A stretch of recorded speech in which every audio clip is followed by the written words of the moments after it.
পিতাকে ধন্যবাদ, প্রভু যিশুকে ধন্যবাদ। মথি লিখিত 7 পর্ব পড়ছি। প্রার্থনার কথা। যাঞ্চা করো, তোমাদিগকে দেওয়া যাইবে, অন্বেষণ করো, পাইবে, দ্বারে আঘাত করো, তোমাদের জন্য খুলিয়া দেওয়া যাইবে। কেননা যে কেহ যাচ্ছা করে সে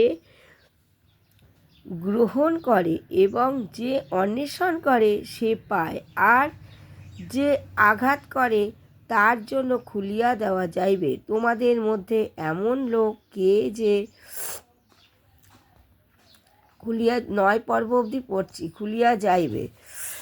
এর অর্থ হলো যাচ্চা করো মানে ঈশ্বরকে ডাকো,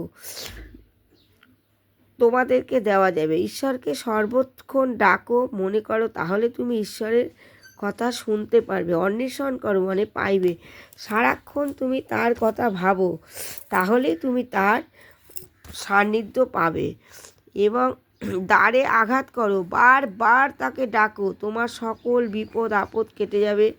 ঈশ্বরকে না ডাকলে তুমি সাড়া কেমন করে পাবে? কেননা সে যাচ্চা করলে গ্রহণ করে। তুমি যদি সারাক্ষণ তাকে ডাকো তখনই তো ঈশ্বর তোমাকে গ্রহণ করবে। এবং যে অন্বেষণ করে সে তাকে পায়। সারাক্ষণ যদি তুমি ঈশ্বরকে ডাকো, ঈশ্বর তো তখন তোমার কথা ভাববে, শুনবে।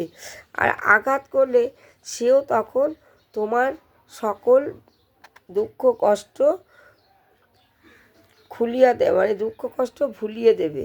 খুলিয়া দেওয়া যাইবে মানে তখন সেও তোমাকে তার সব কিছু মুক্ত করে দেবে।